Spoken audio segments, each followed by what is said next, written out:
La situazione è drammatica.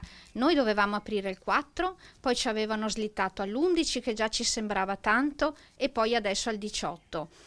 Quindi sta diventando una situazione veramente insopportabile. Siamo arrabbiati, siamo rabbiosi.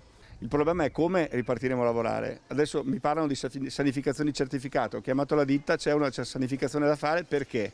Per un locale che è chiuso da 2 mesi. Perché il mio negozio è diverso da un panificio dove entrano 2-3 persone ogni 5 minuti? Perché il mio negozio è diverso da una libreria o da un negozio di bambini? Allora, regole precise, chiare per tutti. La viviamo con un po' di pensieri perché quando ci si butta in un'attività ci si butta con cuore e anima e soprattutto anche a livello finanziario e quindi abbiamo dei giorni che abbiamo parecchi pensieri e però almeno riaprire fa in modo che questi pensieri un po' vadano via, insomma. Se la gente non può uscire e i commercianti aprono, è come prima, anzi peggio ancora. Perché le spese restano e sono fisse. Aprirò il 4 di maggio, sono proprietà dell'attività Mifrulla, è un ristorantino vegetariano vegano.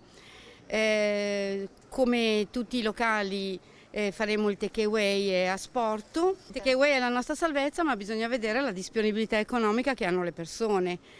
Ci sono ancora le casse integrazioni che non arrivano, tanta gente non lavora e quelle poche persone che hanno la possibilità di spendere un pochino, l'unica cosa è ovviamente il mangiare.